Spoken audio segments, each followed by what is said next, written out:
Ya, oke. Selanjutnya adalah aturan SPT untuk meminimumkan min lateness. Jadi kita lihat dari persamaannya ini.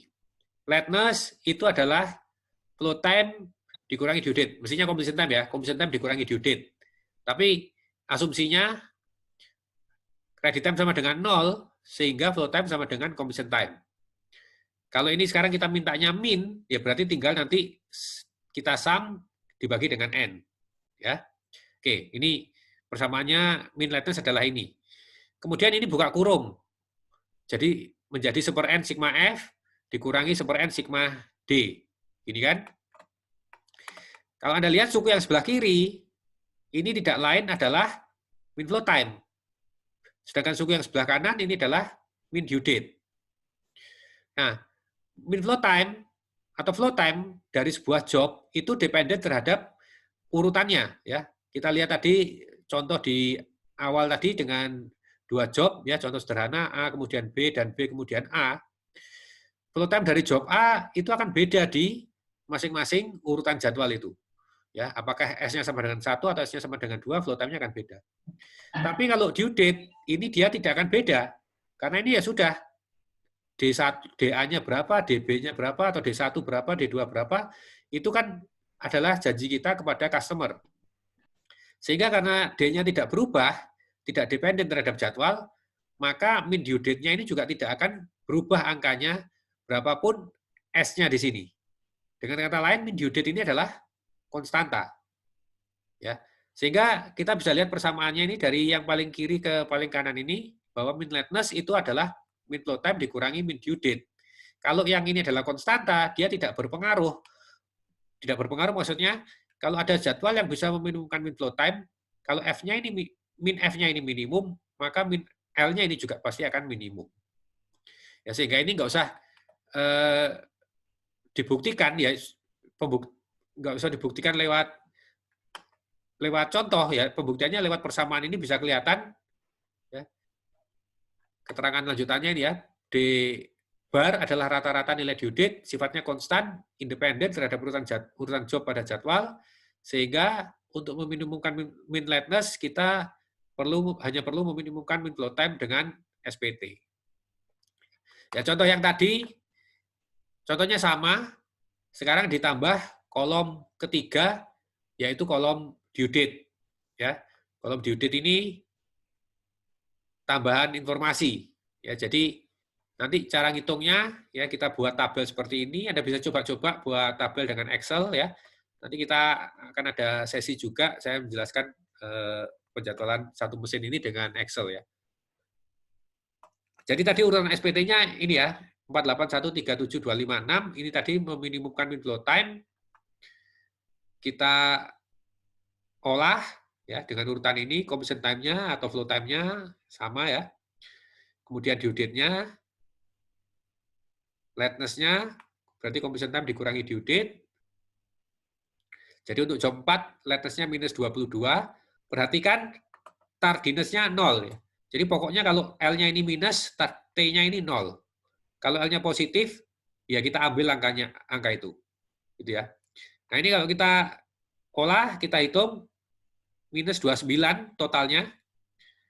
Jadi dijumlahkan, ini belum min lateness ya, ini baru totalnya ya. Jadi nanti kalau min lateness minus 29 ini dibagi 8 job. Angka ini sudah angka yang paling optimal bagi lateness. Tapi kalau kita lihat, tardiness-nya ini gede sekali.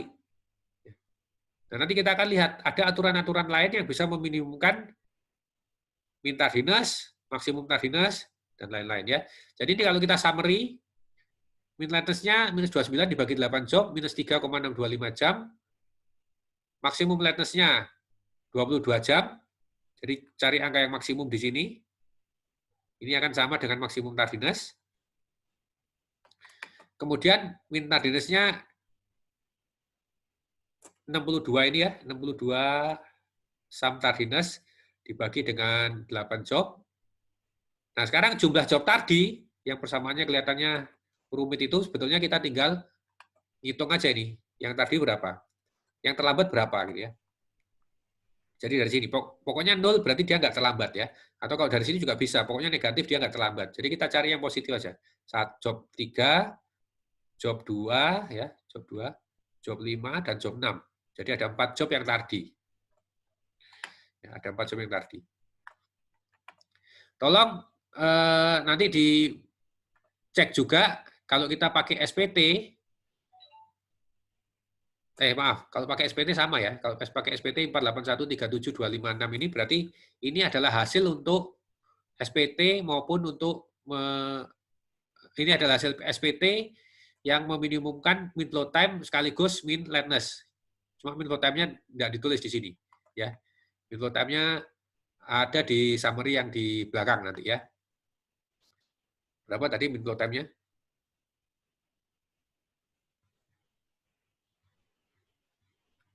23,875. Iya, 23,875. Oke. Oke. Lanjut. Next ya. Prinsip-prinsipnya, kalau cara ngitungnya tadi Anda sudah nangkep, cara ngitung flow time, cara ngitung lateness. Mudah-mudahan ini selanjutnya bisa lebih cepat, karena ini kita tinggal variasi aja. Aturannya apa? Dan sekarang ini Anda dikenalkan dengan aturan baru ini, yang disebut dengan earliest due date. Tujuannya apa ini? Tujuannya untuk meminimumkan maksimum lateness. Jadi maksimum lateness itu yang mana? Ini. Jadi artinya target kita sekarang adalah angka maksimum di kolom ini. Jadi angka maksimumnya jangan besar-besar. Kalau ini di sini 22, ini gede sekali ini. Ya, bayangkan kalau ada customer terlambat 22 hari. Ada customer yang dikerjakan selesai 22 hari lebih cepat, bahkan ada yang 44 hari lebih cepat. Tapi ada yang terlambat 22 hari, misalnya gitu. Ya, atau ini kalau satuannya jam, katakan ini minus 40 jam, minus 44 jam berarti selesai lebih cepat 44 jam. Tapi ada customer yang terlambat hampir 1 hari.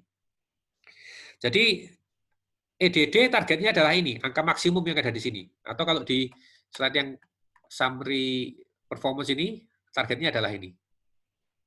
Jadi nanti kita lihat ya, EDD maksudnya gimana? EDD itu berarti diurutkan berdasarkan kolom yang due date ini.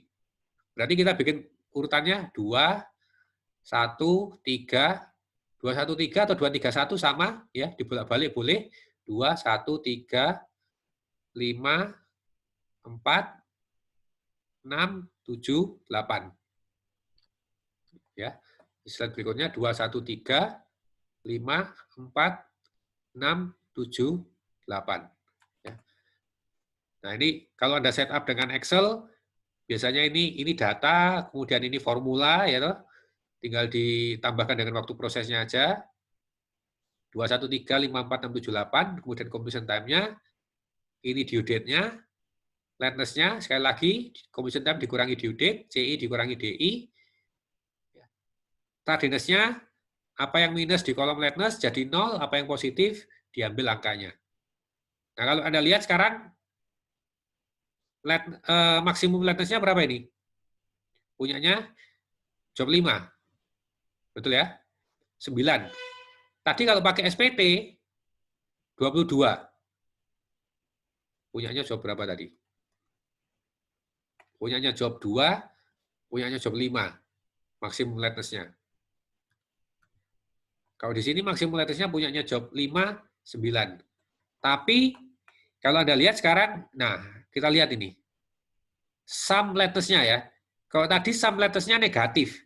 Berarti, kalau kita pakai SPT, overall, ini kalau dijumlahkan aja, yang termasuk yang kita bayangkan punya prestasi ini ya, selesai lebih cepat 22 hari, atau selesai lebih cepat 44 satuan waktu, dan seterusnya dia. Ini overall ini selesai lebih cepat. Ya. Tapi ada yang seperti dikorbankan gitu ya, jobnya ada yang dikorbankan, selesainya lambat sekali gitu ya. Sementara kalau di sini, kita lihat overall-nya, rata-rata terlambat ini. Ya. Jadi kalau kita lihat nanti jumlah job tadinya ada 1, 2, 3, 4, 5, 6. Tapi keterlambatan maksimumnya cuma 9 dibandingkan tadi 22. Lateness-nya lebih jelek. Jadi kalau kita lihat summary-nya ini, min lateness 4,5 jam. Lebih jelek dari SPT tadi. Maksimum lateness tapi lebih baik. Min tardiness, tadi ada nggak min tardiness? Dihitung nggak tadi? Ini ya, 7,75. 7,75 pakai SPT, jumlah job tadinya 4. Kalau di sini, min tardinessnya lebih pendek, 5 jam, jumlah job tadinya tapi lebih banyak. Nah, sejak awal tadi sudah saya sampaikan ya, tidak ada aturan penjadwalan yang superior bisa menghasilkan kriteria performance baik di semua kriteria. Kalau ada satu aturan penjadwalan yang superior seperti itu, tentu kita pilih yang, atau kita belajar yang satu itu aja, ngapain kita belajar banyak-banyak, ada SPT, WSPT, ada EDD. Karena ada banyak macam rule itu karena masing-masing punya pasangan dalam hal kriteria performance. Jadi rule apa itu mengoptimalkan rule performance yang mana. EDD sasarannya adalah ini, maksimum lateness. SPT tadi min flow time yang 23,875 itu plus min lateness. Nanti untuk min tardiness dan jumlah job tadi lain lagi nanti. Ya, jadi berikutnya ini yang akan kita jadikan sasaran jumlah job yang tadi. Ini sekarang. Kalau tadi kita lihat SPT 4, EDD 6. Apakah itu sudah yang paling optimal dalam hal jumlah job yang tadi? Belum. Ada aturan lain yang disebut algoritma Hodgson. Ya. Nah, sebelum kita masuk ke sini, sampai sini dulu. Silakan kalau ada pertanyaan. Pak, arti job tardi itu apa tuh, Pak? Job tadi itu jobnya, jumlah job yang terlambat. Jadi ini job terlambat ini kan ada 6, itu maksudnya job 3 terlambat. Job 5 terlambat. Job 4 terlambat. Ya, lateness-nya positif. Yang lateness-nya positif atau yang tardiness-nya ada angkanya ini berarti di atas 0 itu berarti dia terlambat. Dia job 5 ini, job 3 terlambat 4 satuan waktu.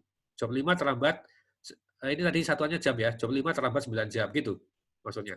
Oh, berarti selain 0 di tardiness-nya berarti, Pak, ya? Kalau 0 ini berarti kan dia tidak terlambat. Jadi Nah, jumlah suku yang selain 0 kan, Pak, ya? Iya, yang selain 0. Oh, oke, Pak, baiklah. Karena kalau yang tardiness-nya 0 ini kan berarti lateness-nya bisa negatif. Ini berarti kan selesai lebih cepat kan? Iya, Pak. Yang lain?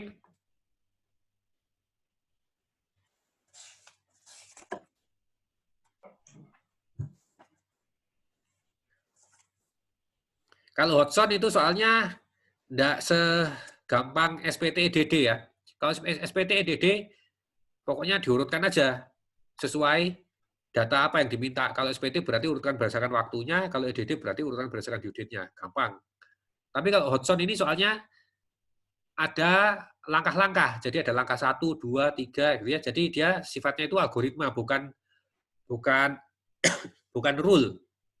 Kalau SPT EDD itu kita sebut sebagai rule atau aturan. Kalau Hodgson ini sifatnya algoritma, jadi agak lebih sulit. Ya, saya mau yakinkan dulu bahwa ini materi-materi yang sampai sini Anda sudah paham semua.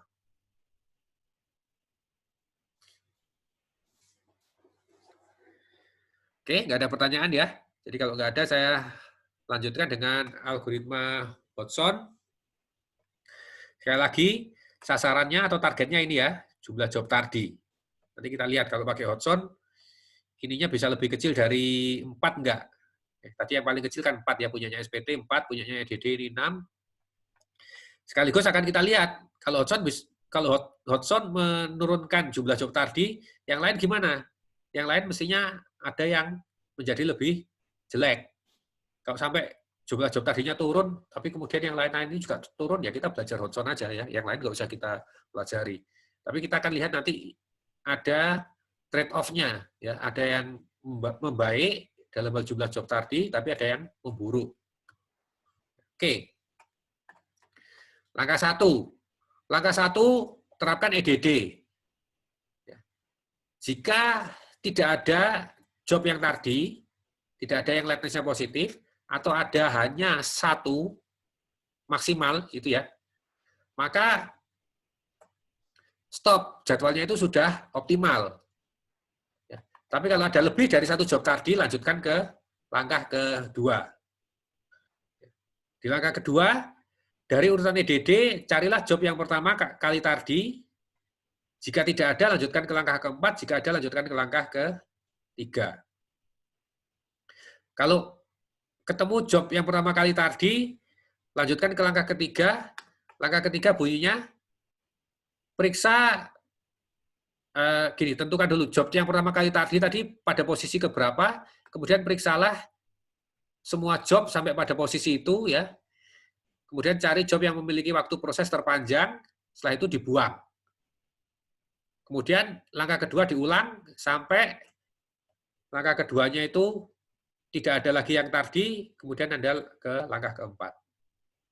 Oke, kita lihat contohnya ya. Datanya sama seperti ini. Pakai Hotson, langkah ke-1 terapan EDD. 2, 1, 3, 5, 4, 6, 7, 8. Ada 6 job yang tardi. Berarti ke langkah kedua dan 3 kan? Karena kalau di langkah 1 ini bunyinya, kalau ada 1, kalau tidak ada job yang tardi atau hanya ada 1, maka berhenti, sudah optimal. Karena ada 6, berarti belum optimal, kita menuju ke langkah kedua. Ya. Langkah kedua, ini kita olah dulu. Jadi ini jobnya, kemudian ini waktu prosesnya, completion time-nya, lihat ya, ini 8 tambah 8, 8 tambah 5, 13, 13 tambah 6, 19. Jadi kalau Anda sudah ngerti yang dimaksud completion time, ngikuti tabel ini nggak susah ya. Due date, cocokkan dengan datanya, due date-nya job 2 berapa, due date-nya job 1 berapa, due date-nya job 3 berapa, dan seterusnya. Lateness, completion time dikurangi due date. Minus 2, 4, dan seterusnya. Ingat, kalau minus berarti dia tidak tardi, kalau positif berarti dia tardi atau terlambat. Nah, langkah kedua bunyinya, cari job yang pertama kali tardi. Dari hasil olahan ini, cari job yang pertama kali tardi. Jadi kalau kita lihat ini ya, tidak tardi. Ini tidak tardi. Ini tardi. Berarti I dalam contoh ini atau dalam langkah ketiga ini adalah job pada urutan ketiga. Bukan job ketiga ya, tapi job pada posisi ketiga. Posisinya ini. Jadi maksudnya posisi 1 tidak tardi, yaitu job 2. Posisi 2 dari job 1 itu tidak tardi. Posisi 3, kebetulan sama-sama namanya ya, job 3, ini tardi. Nah, kemudian lihat 3 job yang pertama ini. Ya, lihat 3 job pertama ini, cari yang waktu prosesnya terpanjang, dari 3 ini aja ya. Jadi yang 5, 4, 6, 7, 8 ini nggak usah dilihat dulu. Lihat aja yang ini. Cari yang waktunya terpanjang, yaitu punyanya job 2, waktu prosesnya terpanjang, 8. Kemudian buang. Jadi dia kita pinggirkan dulu, tabel ini Anda olah kembali. Tentu ada yang berbeda ya. Kolom baris kedua tidak berbeda. Jadi kalau kolomnya job 2 ini kita hapus, baris keduanya waktu proses tidak berbeda. Tapi completion time-nya beda kan? Karena nanti di sini ini 5, kemudian ini 11, ini 21, 24, dan seterusnya. Baris due date tidak berbeda, tetap 15, 15, 20, 25, 40, tapi baris lateness akan berbeda karena tadi completion time-nya berbeda. Ya, jadi ini iterasi 0. Setelah ini selesai, kita menuju ke iterasi 1, di mana job 2-nya sudah kita pinggirkan. Jadi kita ulang prosesnya,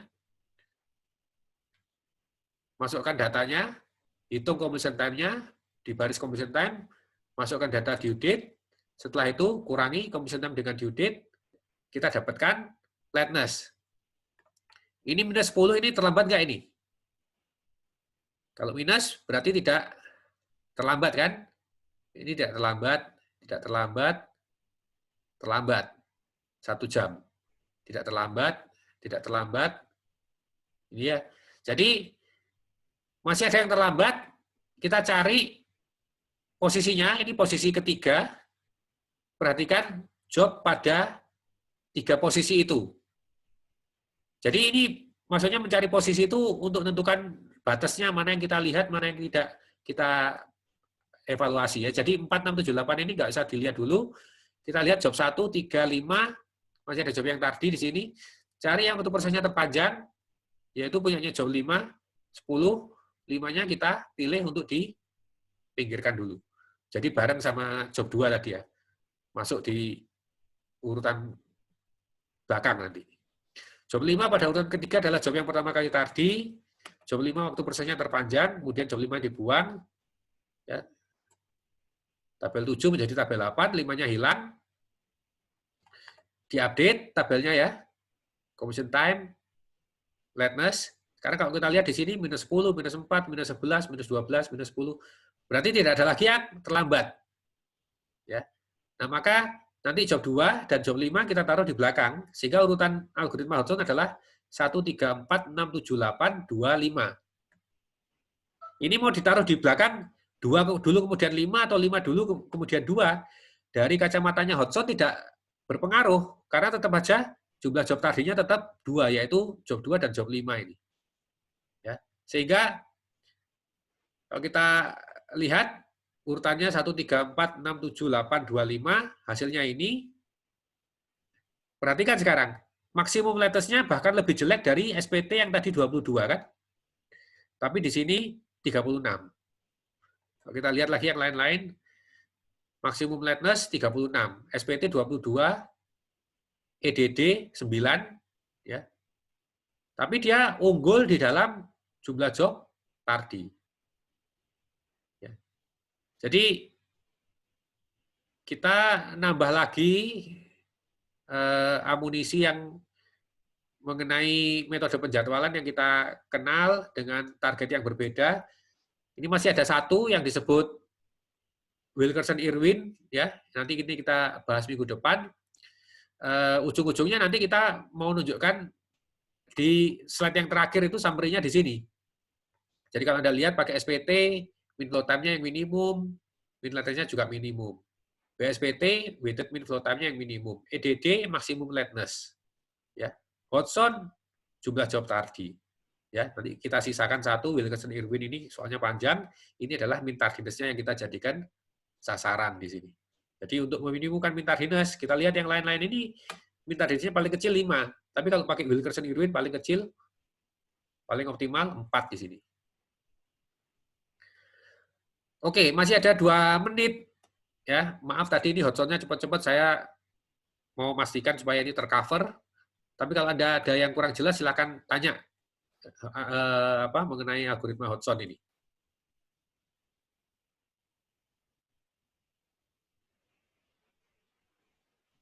Pak, saya mau bertanya. Ya. Yang tentang dibuang kolomnya itu jadi dilihatnya cuma dari 3 terdepan ya, Pak?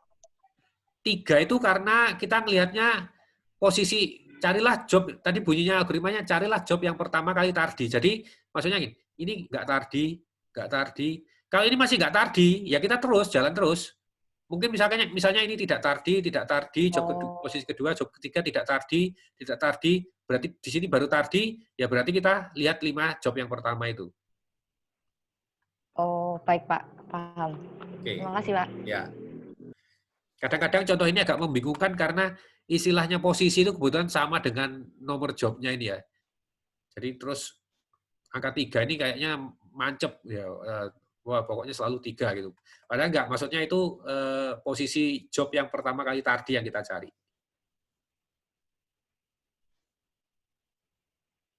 Satu menit, masih ada yang lain? Anda ada grup dengan asisten ya, jadi bisa tanya-tanya juga dengan Evelyn sama Iris kalau ada yang kurang jelas. Ya, ini sebentar lagi kayaknya bakal putus nih kalau nggak ada pertanyaan. Jadi kita akhiri ya, kita ketemu lagi minggu depan. Oke. Baik Pak, terima kasih. Terima kasih. Oke. Terima kasih, Pak. Makasih, Pak. Sore, Pak.